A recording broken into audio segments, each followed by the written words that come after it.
a match of IG? What do they need to do? I think they need to be a bit more prepared for what IG can do. I don't think IG are going in anything too unpredictable. They're sticking to their strengths. They're running Ferrari and that solo mid on some of his Invoker. This game, it's TA. They know what's going to be coming their way. They maybe want to go for something a bit different. Have Fear play something like his Ricky Maru. It's a hero which is somewhat... They sometimes pull out every now and then. They've had decent success with it. Maybe they go with a strong dual lane mid. We've seen the CM Morphling dual lanes really shut down heroes like Invoker at mid before. So I think just mix it up a little bit is the key here. I just think it's going to be very difficult for EG to stop IG. The real problem is it's similar to the LGD situation. They can do too many things. They're a too versatile team. Ferrari can play everything in mid solo and win just about all of those lanes. How did you find Bulba's performance against Ferrari's TA? Bulba on Invoker. Yeah, I mean, I actually missed a little bit of the laning phase, if I'm perfectly honest. But I mean, just looking at the well, stats, he was easily over double in creep kills and also denies. I mean, Invoker's a hero that can win a lane against TA, but TA is really strong. All right, well, we'll see what they can do next time. Ferrari probably played a much better game he has now out of the group stages, so he's looking on form. IG looking very dangerous. Bruno. The heroes you should look for EG next game might be Bounty Hunter. They're 9-1 versus playing Bounty Hunter, sorry. 7-1 with Lycan and 12-2 with Darkseer. Those are their strongest heroes, and they want to have them. Is that Team EG? That's Team EG. All right, we'll see if we get the heroes then, because we're going to be going back into game number 2. It's IG versus Team EG. Welcome in again. We're here for game number 2 between Invictus Gaming and Evil Geniuses. Going to be a great game. I mean, game number 1, I really feel as though IG was just one step ahead of EG pretty much the entire game. I mean, their lanes, I feel, were a little bit better. They didn't really do anything terrible in terms of coordination. EG actually played that as well as you could have asked. It's just when you have a mid that doesn't really do well, and of course TA versus Invoker is a little bit of a mismatch in favor of TA. You're going to get the CS and stuff like that, but it really puts you in a rough spot for the mid game because Invoker is one of those impact heroes that's going to be all over the map. He's going to be trying to do what he can, especially his Quas Wex. And yeah, he doesn't need items necessarily, but Ferrari just did an excellent job of shutting down Bulba mid last game, and that was a really big problem because he needed to be at those early team fights. Oh yeah, absolutely. The utility of Invoker is the reason you pick the hero, the fact that he can contribute at all stages of the game, no matter how you build him really, but Bulba just struggled a lot. He's going to be looking to have a much stronger performance here in game number 2. 2 of the 3 of the holy trinity of bans out for Invictus Gaming right now. Lycan and Naga Siren, don't want to see either of those. Prophet and Enchantress, both denizens of the woods, not desired by Evil Geniuses. But yeah, back to game number 1.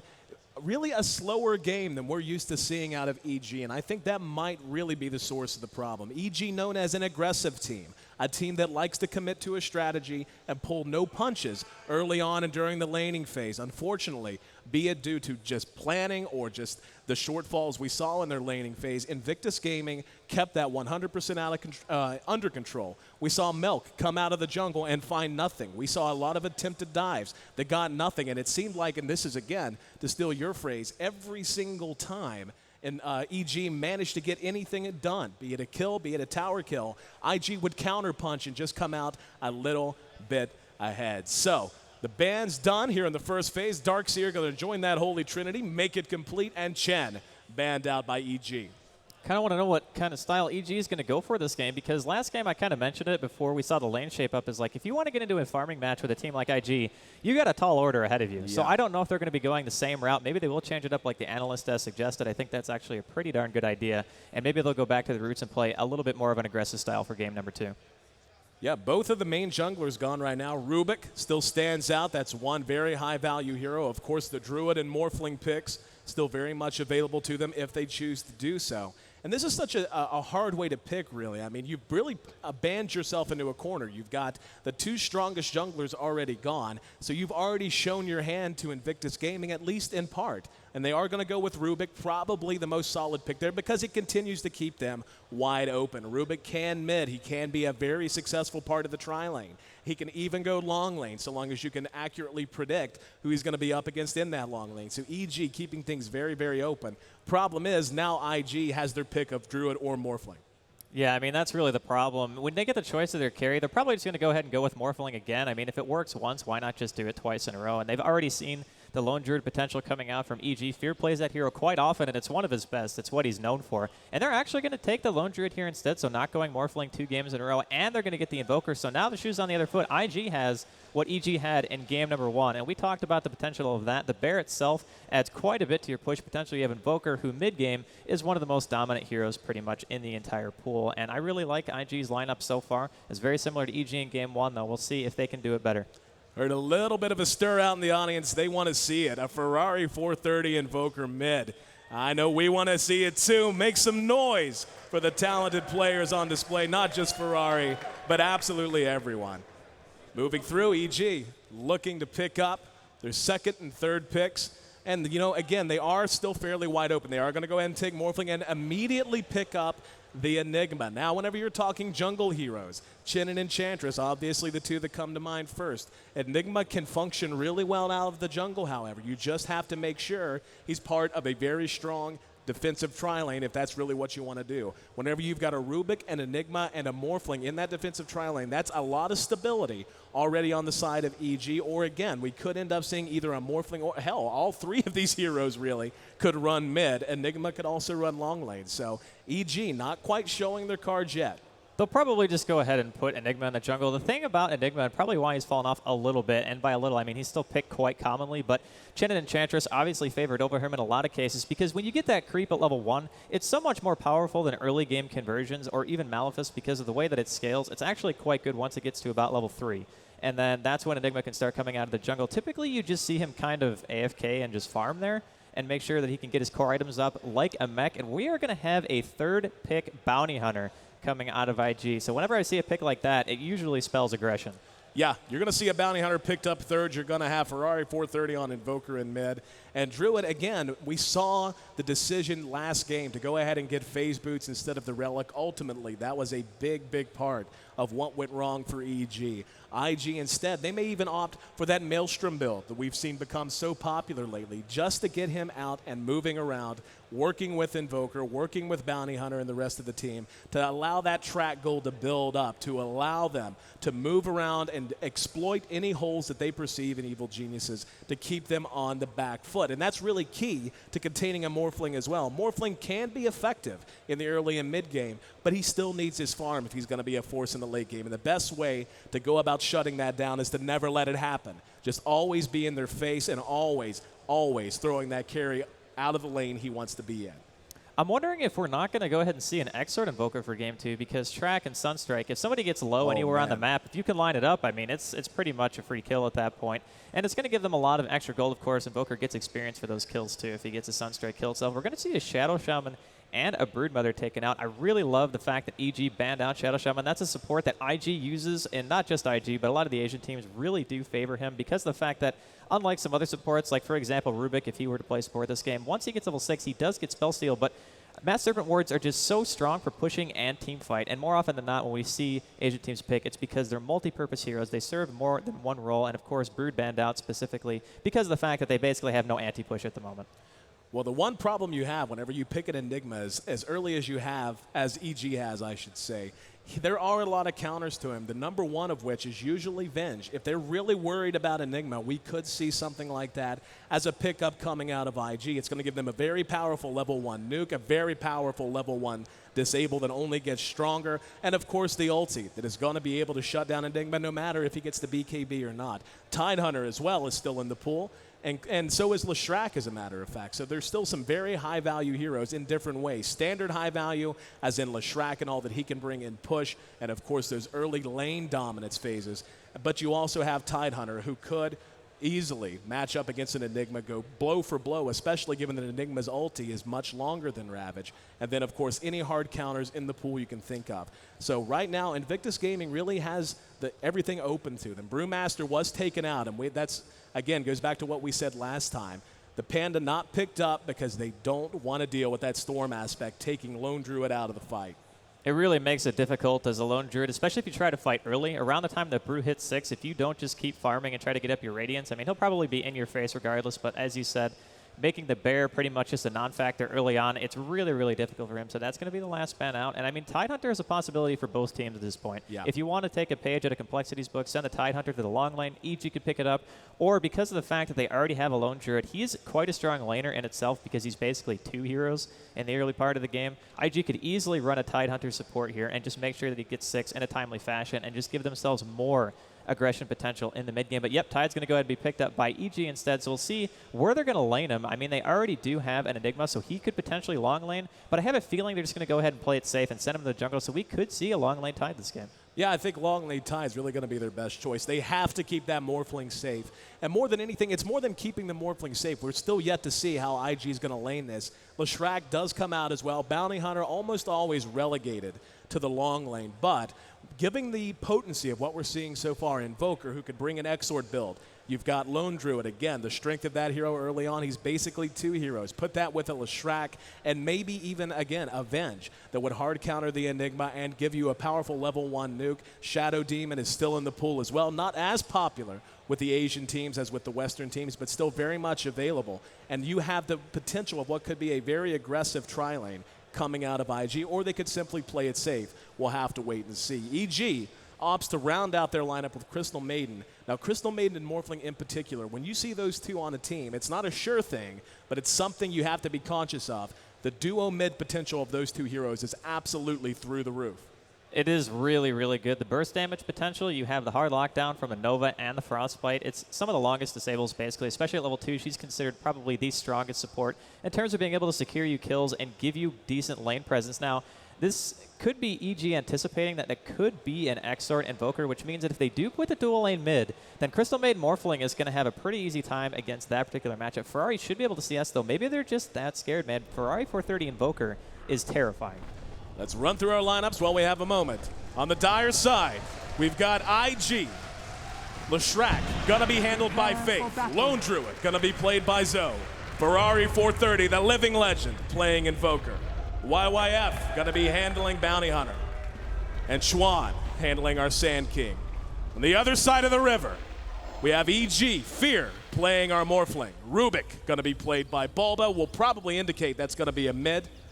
Tidehunter, going to be handled by Demon. Crystal Maiden, handled by Universe. And rounding out the lineup, Melk on Enigma. And no real surprise, Melk Enigma, quite strong. Very, very good on that hero. So it looks like we probably will have a 2-2-1 here. Maybe Melk's just going to go ahead and jungle anyway, but as soon as I saw the Morphling pick, it's so often that we see a dual lane against an Invoker nowadays if you're not confident that you can just take it in a 1v1 scenario. And of course, they do not have TA like IG had in Game 1 versus these 2 teams, but they're going to try to keep Fear as safe as he possibly can be. And he actually started off Morph too, so he does look like he's going to be sitting mid. Typically, you see Waveform if you're in the safe lane because you don't really need the added base damage of getting 1 point into that skill, but it does give you 3 more damage to try to outlast hit that Invoker. Demon making his way down to the bottom lane. Bulba hanging towards mid. The horn sounds, both virtually and in reality. And Universe hanging out there right now. And again, EG still kind of taking their time. Bulba is actually going to be heading up to the top lane. So, and you know, this is something, again, you can do. This is not unheard of. It's a little risky at times, depending on how much pressure they want to try and put on this Rubik. But just Rubik benefits so much by virtue of levels. Doesn't even need gold. Doesn't need that many items to really be effective in the mid-game stages. And EG willing to bet their future here in this tournament on that fact. Universe and Fear are going to set up shop against Ferrari. Ferrari skills his first point into Quas. We'll see where the second goes, into Wex or Exort. Melk going to be in the jungle. And yeah, pretty much exactly what we predicted, Rascal. It's going to be basically Zoe free farming for the majority of the game. I actually like the decision to go ahead and just send Melk to the jungle anyway because Enigma is one of the fastest junglers in the game. He'll have a mech and boots and Soul Ring pretty darn quick. Probably a little bit over the 10-minute mark, we'll see something like that. And they can just go ahead and push bottom off of it as well because it's going to be a Tide Demon.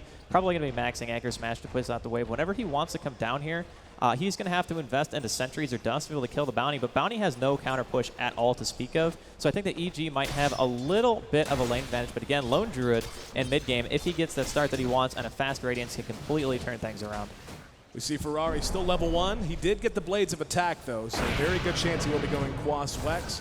Just because he knows he's not going to have that bonus damage. He'll want to get those phase boots up as quickly as possible and start bouncing around the map as more of a utility, sort of an initiator, using his Cold Snap, his Tornado, and of course the EMP. But yeah, this bottom lane, I think you really hit on something brilliant here, Draskell. Demon's going to do exceptionally well here against YYF. That's going to force IG into a situation where they're going to have to account for it. Not to say Tidehunter by himself with a good amount of farm, which Demon is getting so far, actually on top, 9-0 at the moment. He's not going to beat them. But just getting him in a position to engage earlier than IG might be comfortable might be a factor. Ferrari going to get frostbitten Nova, and the waveform follows up. We've got a dive, and Ferrari is going to drop. EG puts first blood in the books. Chalk it up to Fear. And Fear barely lived through that, man. He was converting stats. Haste Rune picked up here on Chuan, and he's going to go ahead and just choose to back up. So that is the kind of start that EG needed, and I think even Ferrari underestimated the burst damage potential of that dual lane. Exactly, and we've seen it over and over again. Crystal Maiden used to be one of the higher tier supports. As the hero pool expanded, we've seen her kind of fall down to second, third tier status. But when paired in with the right hero and put in the right lane, she is still one of the most powerful level 1 through 5 heroes in the game. Let's take a look at the farm. Tidehunter and Druid basically neck and neck. Zoe and Demon on opposite sides of the map, doing the same dirty work. 14 and 13 apiece. Enigma, a little bit bloated because he is in the jungle, but still getting decent farm. Bounty holding his own against Demon. And in mid, we see Morphling doing all right. Not doing the best, not absolutely crushing it, but just hanging out. But really, getting that first kill. Actually, that went to Universe, first kill did. Thought Fear picked that up, but either way, just getting that early advantage on Ferrari is going to secure them all the opportunity they need to continue to allow Fear to get to where he wants to be as we move through these early stages of the game. It does hurt them a bit that Fear actually had to go back there. He couldn't farm after the fact that Ferrari died, and they didn't have any more regen in the lane, basically, except for like one tango, which isn't going to be enough to keep him safe. So he had to go back. Now he's going to be here farming away, and this game has a completely different feel because unlike last game, I feel like EG's lanes are actually quite even, maybe even a little bit better than what IG's running. Of course, Demon, like you said, going to be free farming at bottom, and he can't really stop YYF's farm either, but I think having Tide Ravage a little bit sooner is going to be more than helpful for EG's roster. Fear and Universe continuing to hang around, and this is probably what we can expect for a while. I mean, the pure stun potential, the early kill potential out of this top lane for IG is through the roof. The Burrow Strike, the Split Earth, we see 2 points already into Edict, so he is going to be wanting to push towers, is going to be wanting to force early fights. It's just going to be a question of when they let the bear off the leash. Are they going to keep him here just slow farming, or are they going to start to push out on those towers earlier than EG might expect? And really, I don't think that's out of the question. Demon off to just an amazing start. Again, 20 last hits for him. He's already got up a bottle even. Tier 1 boots. And in mid, Morphling catching up slowly but surely. Still 10 last hits behind Lone Druid, but right in the ballpark. At 10's not too bad. Again, they did manage to secure a kill on mid, so it makes up for the fact that he had to go back, at least for the time being. I think once Demon hits 6, they're going to want to start playing a little bit aggressive. I mean, Ferrari, you can see how passive he's playing right now. He gets Nova and basically just runs back to his tower immediately. He's not going to make the same mistake twice. So if they want to try to kill him next time, they're going to need another hero at the very least. Maybe it's going to be Tide, but we'll see what happens. Ferrari and Fear exchanging pleasantries here in mid, doing a little bit of damage back and forth. All told, though, no harm, no foul. That might be changing. Chuan and Faith smoked up and moving southward. Oh, this could be very bad for Fear. He's down in the water. He's got a waveform to get out if he needs it. Are they going to commit? Still yet holding back. There is a sentry ward there, so he knew it was coming. Able to keep himself safe for the time being, but thought he might be trying to bait them in, maybe trying to force a fight that he thought would be at his advantage. Well, really nice warding, and actually they're going to go ahead and just dive top onto Bulba. He has no chance living through this. Double stun comes out and the Edict, so that's going to be a kill for the Lone Druid, which is the last person that you want to give it to. In the meantime, mid Ferrari not going to get away from this gank either. Sentry ward's down, so it ends up going 1 for 1. Ferrari drops, and Lone Druid picks up a kill on Bulba as well in the top lane. Well, this is what we were talking about, Draskell, beginning to pressure this tier 1, possibly thinking of pushing to the tier 2. And it's all on EG to react. Of course, a good reaction is usually to kill the mid hero. That tends to help a little bit. So a step in the right direction. Melk has now come out of the jungle as well, perhaps looking to join up with Demon and begin trying to force the issue at this tower as well. Tide checks the rune and finds a haste rune. Good news for everybody. EG now up on the high ground, perhaps feeling as they should with 2 kills advantage over Ferrari, that this is a lane they might be able to continue to dominate. So Morphling making up some ground, 31 last hit, still behind the Druid.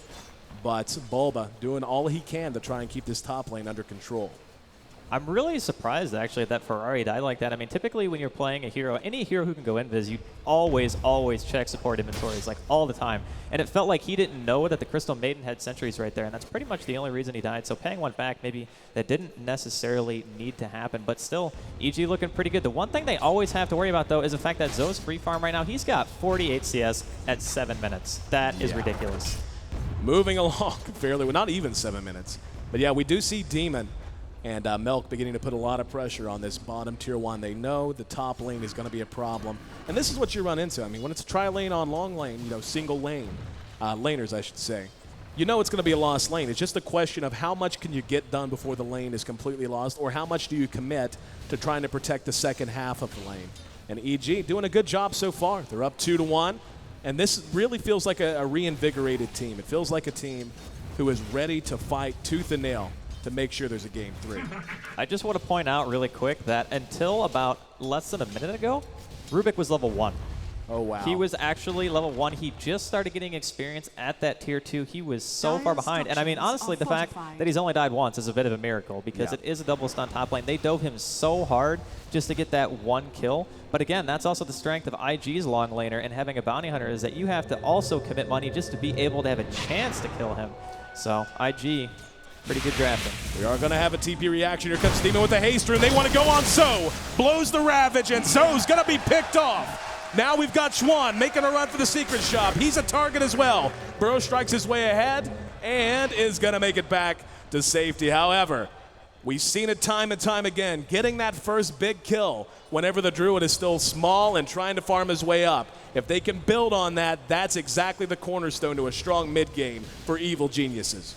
Those are the kind of kills you want, especially before he even has money for his relic. That kill hurts a ton. He actually just went and finished his Tranquil Boots instead. So his relic is going to be more delayed, and if you can do it, we saw the outcome in game number 1. Oh, yeah. If that Lone Druid doesn't have his Radiance up at a proper time, then its effectiveness is dropped quite a bit. They do have an Invoker, though, to back him up with Alacrity during the later stages of the game, though. Ferrari and Demon going to see each other in the jungle here. We've got TP reaction coming in. EG wants to fight some more. Move out, Milk's there. Bulba hanging out in the woods. Thought they were going to move out. Not thought better of it. IG quite happy to just make their exit and head back to safety. 55 last hits for the Druid again. Mitigated a bit by that kill, but it's something EG is going to have to fight to keep under control. 55 at right around 8 minutes, and he's basically been dead for more or less the rest of the time. YYF's done a decent job down here with Demon. Has farmed himself up moderately, 32 last hits, 40 on Demon, of course. And this is where he's going to be the big factor. The advantage he got from this free farm at the early level. Speaking of, YYF is going to be safe. Didn't see any dust, didn't see anything else. And Schwan with the TPN. Going to be on the receiving end of a Fade Bolt, but both teams content to not try and force any big fights yet. Back to Fear here in mid. He's already got up his ring and his tier 1 boots, sitting on 161 gold. I think that EG did an excellent job of keeping down Ferrari here in middle lane. I mean, he's got 15 CS. Comparative to last game right now, I think at this point he had about 60. EG takes the tier 1 bottom, no contention whatsoever. Demon doesn't have Ravage for another 30 seconds. They might just go ahead and continue to push, man. They feel like they're ahead, and they are, so let's see if they can take the tier 2. YYF and Schwan and Faith here ready to defend. Let's see if they're up to the task. And EG, joined by Universe now, decides it isn't their moment. Ferrari 430 rotating through the rivers, going to find himself a haste rune. Let's see what he wants to do with it. Fear heading down there to check as well. Got to meet up with his team. And yeah, they might be looking to go ahead and take control of this mid game. Learning their lesson from game number 1. The game just kind of slipped away from them in the mid game stage. This time they want to be on the side of things that looks back and goes, yep, didn't get the relic up quick enough on the bear. And here we go. Going to start pressuring this tier 1 tower. Ferrari and Faith trying to stay head up, trying to delay, doing what they can. There's a track from YYF. Chuan in position. Chuan's not level 6. Not going to have his epicenter. Cold snap on Demon. Here comes Zoe on the high ground. He's going to take the long way around. Fear with the track, and Demon's in trouble. He's going to drop, blows the Ravage. Black Hole's going to catch all 4. IG evaporates as Crystal Maiden combined with the Black Hole turns what looked to be a nickel and dime fight into a huge win for the American squad. Unbelievable black hole from Milk right there. That was phenomenal play coming out of EG. I thought that team was going to go so much worse. Going to see a root on Milk in middle lane, but EG takes the tier 1 on top of taking out all 4 of IG. And the better part of that is that the lone Druid had to leave his lane to come team fight. He wasted a massive amount of time. 4 members down, 7-1 right now in favor of EG. Mechanism already complete on this guy right here. Make sure you have that replay in the analyst booth. We all want to see it one more time. Milk turning that fight around. And I was like you, Draskell. It looked like a nickel and dime affair. We were going to see 1 or 2 drop. Probably going to see 1 or 2 drop on side of EG. Then the Ravage went off, and Milk, with what has to be one of the best black holes of his life, turns that into a gigantic win, and they get the tower as well. Let's take our first look at the gold graph. We can see it's favoring the Radiant side. EG with about a 5,000 gold lead at this point. I don't think that if you asked a lot of people who are avid Dota players that EG would be leading by this much at this point in the game over IG, but man, they are just impressing. I think everyone today with their play, and game number 2, of course, Fear is still sitting at second highest farm in the game, 68-25, very respectable considering his start. But can they keep this up? That's the real question. Smoke up from EG. Can they keep it up? We're about to find out. 7-1, and they want to make that left number bigger. Crossing around the river. Through the river, I should say. Bear's there, doesn't pop the smoke. Zoe running towards Roche. Demon leading the way. Is Zoe going to stop off long enough for them to catch him? Oh, they're right on his tail. Zoe rounds the corner. Demon's there. Looking for his team. He's going to find him. Could have another big fight here. Zoe's going to be gushed. The Bear starts doing his work. Here comes Chuan. Big burrow strike's going to catch 2. In comes the track and the shuriken. Off goes the dust. There'll be no cloaks. Milk and Demon trying to get on the backside, but Bulba helps lock down Leshrac on the backside. YYF makes a run for it. Milk gonna drop. Demon anchor smashes. Trying to buy time. Down to nothing but supports. And there's the Ravage. Comes up just in time. More smoke goes off. Zoe up and down. Bulba with a bad root. Locked down. Zoe cleaned up by Fear. Fear moves in. The cleanup remained in what remained of that team fight. Make it 9-2, all said and done. Really good 2-for-1 trade right there. They kill Zoe and they lost Leshrac as well, only killing Milk, of course. Milk didn't even have his black hole. It was still on cooldown. The only reason that fight, went poorly at all for EG is the fact that Demon was waiting for his Ravage pretty much for about 20 seconds as soon as it started. Milk might not have even died right there if he had it at the beginning of the team fight, but still, EG just looks so much different, honestly, in game number 2. They are playing a really, really good game. This is a team with a purpose, Draskell. That's how this comes across to me. In game number 1, their plan was kind of let's get Druid big and push and make team fights happen. This time, they want to smoke. They want to move around the map. They want a TP gank. They want to use whatever runes they find as soon as they find them. They're not sitting back and relying on farm to win this game for them. They're doing it on their own, and they're doing it in great fashion. IG, though, they're behind, they're down, but they're not out. We've seen that squad come back 100 times, and one big team fight could be enough. Sand King has the epicenter up this time around. Demon hanging with Milk. Right around the tier 2. On the backside, Ferrari now beginning to backdoor a little bit. We'll see. Yeah, it looks like EG is going to go ahead and pull back. They're going to go ahead and take a more passive note this time, IG. Not thinking the same thing. They're smoked up. They want to find a fight. And Fear's going to catch a root here, but going to be left alone for the moment. The rest of IG heading that direction. Fear might be in some trouble. YYF spots him. Waiting on the engagement if indeed they do engage. Yeah, they're actually just going to let him fall back.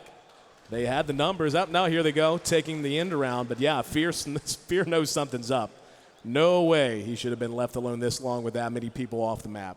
It's just good awareness. They had a lane ward down there, and they saw Zoe, and there's no way he's farming that lane by himself. So it's just really, really nice awareness by EG. Good call to go ahead and tell him to back up and make sure that he doesn't go down. And this is a situation for EG where it's really easy to get overconfident and a little bit complacent, just take a team fight because you have 2 really big ults. But IG is not a team that you can sleep on. If you make one mistake, they're going to capitalize on it. Well, EG wants to fight one way or the other. Pushing as a 5-man squad now. The Replicant leading the way. IG in position. Rubik's going to steal. Is that track? No. Bear's going to be picked off on the backside. Relics or Glyph is popped. EG Looks like they're just going to give him the tower. And Yeah, IG definitely on the back foot. Gives away a free tower to EG, who continues to build their lead. I don't know if they could have fought that regardless. The only problem is now is that Rubik did actually steal track, so they can actually fight inside the base now because of the bonus move speed, and every single kill that they get is going to matter so much more at this point. EG already up near the tier 3. Out comes IG charging out. There's going to be a cold snap, and an EMP is going to go off. That is going to connect. Does a little bit of damage, drains the mana. Another track onto Demon. Fear is going to go ahead and TP out. Decides he wants to continue farming. He wants that Ethereal Blade. That's probably going to be the big go word. As soon as the Ethereal Blade is done, they'll take a shot at Roche and be looking to apply some serious mid-game pressure.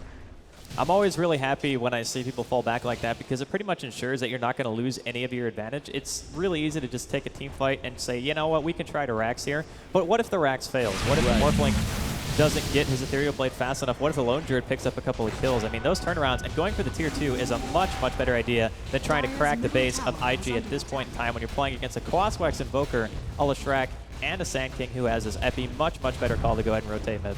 EG looks like they're going to be given another free tower, Draskell. IG feels out of this match. You can feel it. All of the momentum with the American squad fighting for their chance to survive here in the winner's bracket. Now moving up to the one remaining lane. I mean, at this point, the only outer tier towers that still remain are tier 1 and tier 2 at top. EG, couple of TPs out. Going to see Universe go ahead and head bottom. Doesn't want to let Zoe take this tower for free. In the meantime, the rest of IG just kind of moving around the map, trying to find themselves an angle, some way to make this work for them. But yeah, I mean, you can definitely feel it. EG has all the momentum, and they are in control of the pace of this game completely right now. Totally agree, and honestly, the fact that the Lone Druid went for a Maelstrom, it's pretty much because his farm wasn't quite what he wanted it to be. Typically, you always see Radiance. Maelstrom's kind of a build that's up and coming. It does give you a bit better of a mid-game, but it's also something you can kind of fall back on when you know that your farm isn't where it should be, and it also helps you push out lanes a little bit faster and helps you kill towers. But I think the thing that surprises me the most is IG has taken one of EG's towers up until this point, where they're going to go ahead and try to pressure the tier 1 mid. See an even skill build out of Leshrac so far. He hasn't focused the Edict, instead wanted the extra damage that Lightning would give him.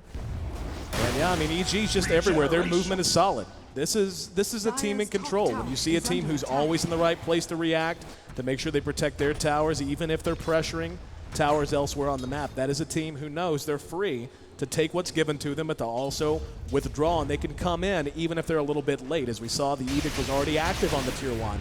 But EG is so far ahead at this point, 7,500 gold ahead and about 4,000 experience ahead. When you're that far ahead, not just in terms of the statistics, but in terms of how well you can control the map and control space, you're allowed to be a lot more aggressive and give up next to nothing to do so. Well, it's just your positioning on the map, like you said. For instance, if these two towers drop, like the tier 1 again, IG is not looking to contend this at all. They're split pushing lanes. They're trying to get as much farm out of it as they can, but there's pretty much no way they can fight EG right now. They're just going to go ahead and give up more towers, but at the end of the day, once you lose a tier 2, this is the last tower you have outside of your base. At that point, it's going to be up to your warding to give you all of your vision. And what happens when EG buys a gem is that you don't have any map control left at all, and you're basically forced to farm on your ramp for the rest of the game. And that's when the war of attrition starts, and eventually, you're just going to get choked out by a massive golden experience league. Yeah, that's the kind of the thing that stands out to me too. If you, I mean, yeah, you've got a Druid, and that's great. Of course, if you can just turtle and turtle and turtle and turtle, Druid's going to get huge. But it isn't as if EG doesn't have a Morphling. They've got their own hero who can get plenty huge in the late game. So we'll see how they decide to play it out. But as is, this is EG's game to win or to lose. Moving up to the tier 3, we're going to see very solid steal of the track by Bulba. Tosses it right back to YYF. Says, here's a taste of your own medicine. Here we go. IG look to move out. Bear skirting around the periphery, trying to keep EG at bay. Ferrari throws the tornado. That's going to catch a couple. Lightning went off as well. EMP. EG forced to pull back. They do so as a unit. Always the best way to retreat is to make sure you retreat together so that if they do chase too far, you can turn around all at once and make them pay for their greed. Instead, IG in no position to be greedy, just happy to keep this tower alive a little bit longer. The more they can defend, the better. But, I mean, the tower took quite a bit of damage. They're already below half HP. Demon hasn't used anything yet. Of course, he has his Ravage. He's going to be level 11 soon. It looks like they might just want to go on this. They're playing as aggressively as they can at this point. If they can get one Rax, it would be gigantic for game number 2. Both teams very, very loath to take the first real strike. Demon, of course, with the Ravage. Sand King on the other side has his Epi. We've got all of the spells and Invoker's disposal. One big split Earth could change a game, of course. Everyone in good position. Just both feeling the pressure of this situation, the value of this game. Knowing, oh, there's the F blade used on YYF, brings him down to about half health. And pipes popped. EG's fairly well committed now. They bang the tower down. They're going to see him commit. Onto the barracks, YYF's up front. Demon holds on. He doesn't have enough mana for the Ravage. He just has to sit and anchor smash. They managed to get a kill. In the meantime, Bounty buys back. They know he's needed desperately right now, trying to keep this melee Rax alive. It's down to half. Demon has enough for the Ravage now, courtesy of the Arc Boots. Taking a lot of damage as being the big meat shield up front. Zoe won't commit. Down goes the melee Rax. IG looking for an opening and they can't find it. EG just such strong initiators. If IG commits at all and the positioning is wrong, this game could potentially be over. But at the same time, Draskell, you can't just give away Rax. If you're just going to give away Rax, what are you playing for? I mean, this is such a rough spot for IG. They know that they can't engage unless they have the perfect initiation. But the thing is, when you're playing against the Tide, you're not getting perfect initiation. We saw the one time they tried to go on Demon, Malk landed a 4-man black hole. And they're just going to go ahead and pipe up and push into this tier 2. I don't know if IG can stop this push. They have to try. I mean, they've got all their abilities, as does EG, but they can't just give away another set of Rax. And we're going to have Frostbite on the Bears, taking some damage. YYF caught out, takes some damage as well. IG just scuttling around. There's the commitment on the Bounty. They pick him off right near the ranged Rax. IG has to go. There's the Ravage and the Epi. Chuan, oh, big black hole! Catches all of IG, and watch EG clean up the mess. Only one still stands, and he can do nothing but run, and EG forces a Game 3 here in this winner's bracket match. Amazing game, Draskell. Melk's Black Hole's going to go down in history for the International 2. Absolutely phenomenal play. It's coming out of EG. You can hear the audience's reaction. They loved it. I loved it. 1-1. EG takes game number 2 in convincing fashion. 14-2. Unbelievable play out of the American squad at this capacity-packed house. Love the energy, love the play, love the teams. And you know what? I want to know what the analysts think. So there we have it then. EG will tie us up at a 1-1 game. And guys, despite such a great mid lane, shutting down Ferrari that EG were able to do, it's Malk Holes. Yeah, that's one way you can call it. Yeah. Yeah, I think generally, actually, the thing here is they had both Ravage and Black Hole. So even when IG were standing there, YYF, they're looking for ways to get in there. They're trying their best. The problem is, if they jump in there and they get Ravaged, a Black Hole's going to follow up immediately. So even if they bait a Ravage out, there's too much giant AoE on that team. Yeah, IG kept poking and prodding. They had the Tornado EMP, which they were trying to use to stall up EG, but the EMP was just too low a level, and it came back to that strong dual lane mid, which really slowed down Ferrari's leveling, and that to me was the key aspect. And then, well, Malk pretty much picture-perfect Black Holes. Yeah, I mean, we saw Syllabear. The general problem that Syllabear had is we saw him picking up that Maelstrom. I mean, they hit it on the head. When you end up getting a Maelstrom and you don't get a Radiance, and you committed 2 heroes in the middle lane to stop, they committed 2 heroes to stop Ferrari, which theoretically gives Syllabear a free farm lane, but he ended up getting a Maelstrom. That's a death nail. You can't do that. Yeah, and we can take a look actually at one of the Black Holes. There were 2 really good ones. One of them a little bit earlier. Not sure which one we're going to jump into just now, but it is actually by the Rax. So this is the last one here. Yeah. The first one was even more incredible, but these are so good here. So we get the initiation. They try and dive on him, and the minute he sees the opportunity, he drops the Ravage here. We're getting up to it pretty close here. Yeah, the also, Ravage the will stealing come. of the There tracks. it is. There's the Ravage. And Now Malk's SK like, jumps in there. They think, okay, we've boom. got it. The Ravage is gone. Oh, and immediately there's a Black Hole. Every member of IG caught on that. Obviously, Bounty Hunter wasn't there. Taking that a little bit earlier, but yeah, Malk's, that combination just really worked out for EG. But also they had that early game advantage just because of how they played their middle lane. But what was interesting to me, and I don't know what your guys' thoughts on it are, is like when you've got Rubik stealing track, Yep. what use is Bounty Hunter now without the farm? Because that's something really big. And then Rubik just took it away, and it seemed like a huge advantage in these fights. Yeah, I think that's a general problem with giving away a Rubik. Rubik basically uses your own team against you. I mean, that's what the hero does. You pick Gondar because you want initiations off of tracks to kind of counteract a big gold disadvantage. If Gondar is able to get a bunch of tracks and they get 3 or 4 or 5 kills, you can counteract all of those giant black holes with gold income. But if Rubik steals track, you're done. And Bruno, anything that we should know? Because Ferrari, he played the first game so great. He had a great game. He went on his Invoker. Everyone's like, okay, Ferrari Invoker, GG. He hasn't had the best Invoker this tournament, I'm sure. No, he's 8-8, but the thing was he had a CM against him, and it was a carry CM. Her finishing score was 4 kills, 0 deaths, 5 assists. I want to play CMs like that every single game. Sounds like a carry CM to me. Yep, it's legit. Did you guys not see the rapier on it at the end? I didn't see a rapier. It looks a lot like a magic wand. Yeah, well, they've updated it's some graphics, and Oh, okay. it's I fine. see. Last Definitely minute patch. rapier. They've He also didn't even added have a me magic wand either, so. All right, so EG actually now tying us up at a 1-1 game. Yeah. What are IG thinking? What IG need to do?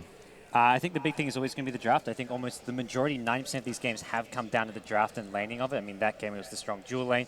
IG need to expect EG to be working their way around shutting down Ferrari. Ferrari is the player to shut down an IG. Sure, they've got one of the best farmers in Zhou. They've got a great side lane solo. They've got a really star-studded lineup, but Ferrari's the player to shut down. He's the one that IG always look to carry them through the mid game. Without him, they can't win the game. Yeah, I think you got to ban Rubik. I think giving away Rubik is just a really poor decision, especially if you're going to pick heroes like Invoker and Bounty Hunter. You can't play Bounty Hunter against Rubik. That just seems insane to me. It's almost like, yeah, once they had Rubik, they knew, oh, we can grab Leviathan, we can grab Enigma, we can do this crazy combo because we're not really afraid of them counter black holing us. Yeah, and of course, over to EG. A lot of momentum here now. Yeah, EG's Malk had gotta a feel great really game. Bulba still played good. You know, he had a really tough lane when he was just playing Rubik all by him. It was lonesome he was level 1 for the majority of the start of the match. Finally got up, but it was really crucial what his Rubik was able to bring. So momentum in a team that's playing on home soil, that's surely got to be a big factor. Well, the crowd got right into it, and that's probably one of the most amazing things about being here at Seattle. The crowd are getting behind their hometown favorites, and we'll see whether or not it helps EG get through Game 3. I think IG are a team who can shrug off a loss like that. They've been playing fantastic. One loss like that, they'll say, okay, this is what went wrong. This is what we're going to do to make sure it doesn't happen again in Game 3. I'd say IG with a slight edge. Yeah, I agree. I think IG's a team, unlike LGD. LGD obviously have been perfect through this whole thing. IG occasionally does lose games. They occasionally give a game away, but... Well, yeah, once. Well, okay, yeah, but I mean just historically through the past month or two. But I have to say, before we go back to the game, IG were probably definitely the favorites coming into this. Oh, yeah. Now EG have taken the game before the final match.